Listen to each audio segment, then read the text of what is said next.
Friends ఒకవేళ మీకు మంచి డ్యూరబుల్ మొబైల్ కావాలనుకోండి, అంటే వాటర్ రెసిస్టెంట్ అయినా కింద పడిపోయినా కూడా ఏం కాదు, ప్లస్ దీంతో పాటు మంచి బ్యాటరీ బ్యాకప్ ఉండాలి, ప్రాసెసింగ్ స్పీడ్ బాగుండాలి అనుకునే వాళ్ళకు ఒప్పో F31 Pro Plus మొబైల్ని అయితే తీసుకొని రావడం జరిగింది. మరి ఒకసారి మొబైల్ అన్బాక్సింగ్ చేద్దాం. బాక్స్ లోపల మనకు ఒక కేస్ని ప్రొవైడ్ చేశారు, క్విక్ గైడ్ ఉంది, లోపల వైపు మొబైల్, దీంతో పాటు sim ejector, USB to Type C cable, 80 watts ఛార్జర్ని ప్రొవైడ్ చేశారు. మరి కవర్లో నుంచి మొబైల్ని బయటకు తీద్దాం.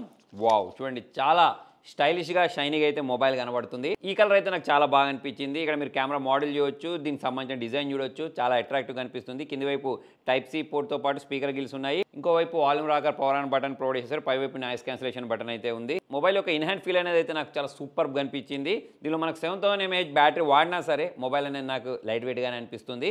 ముందు వైపు మనకు ఫుల్ HD ప్లస్ డిస్ప్లేని ప్రొవైడ్ చేశారు. మరి వీడియో స్టార్టింగ్లో చెప్పినట్టు దీనిలో మనకు 360 ఆర్మర్ బాడీని యూస్ చేశారు. దాని కారణంగా మొబైల్ అనేది చాలా సాలిడ్ ఉంటుంది. ఒకవేళ మీ మొబైల్ అనేది చేతిలో నుంచి జారి కింద పడిపోయినా సరే డ్యామేజ్ అవ్వడానికి ఛాన్సెస్ అనేవి తక్కువ ఉంటాయి. దీంతో పాటు IP66, 68, 69 ప్రొవైడ్ చేసిన కారణంగా మొబైల్ అనేది నీళ్ళలో పడిపోయినా సరే మొబైల్కి ఎటువంటి డ్యామేజ్ జరగదు. ఎస్పెషల్లీ ఇప్పుడు వర్షాకాలం నడుస్తుంది, వర్షాకాలంలో పొరపాటున మీ మొబైల్ అనేది తడిచిపోయినా కూడా ఏం టెన్షన్ ఉండదు అన్నట్టు. నీళ్ళలో 1.5 మీటర్స్ పడిపోయినా కూడా మొబైల్కి ఏం కాదు. 80 degrees టెంపరేచర్ని కూడా తట్టుకోగలుగుద్ది. దీంతో పాటు దీనిలో మనకు గొరిల్లా గ్లాస్ 7A ప్రొటెక్షన్ అయితే ప్రొవైడ్ చేయడం జరిగింది. 6.8 inches స్క్రీన్ని ప్రొవైడ్ చేశారు. పెద్ద స్క్రీన్, ఎవరైతే బిగ్ డిస్ప్లేలో మంచి వీడియోస్ మూవీస్ చూడాలి అనుకుంటూ ఉంటారో వాళ్ళకి చాలా బాగుంటుంది. సౌండ్ క్వాలిటీ కూడా బాగుంది, డిస్ప్లే క్వాలిటీ కూడా బాగుంది. HDR10+ లాంటి సపోర్ట్ కూడా దీనిలో వీళ్ళు ప్రొవైడ్ చేశారు. 1200 nits బ్రైట్నెస్ ఉంటుంది. బెజిల్స్ కూడా చాలా తక్కువ ఉన్నాయి. వీవింగ్ ఎక్స్పీరియన్స్ ఎక్సలెంట్ ఉంది. నెక్స్ట్ ప్రాసెసర్ గురించి మాట్లాడినట్టయితే స్నాప్డ్రాగన్ 7 Gen 3 ప్రాసెసర్ని ప్రొవైడ్ చేశారు.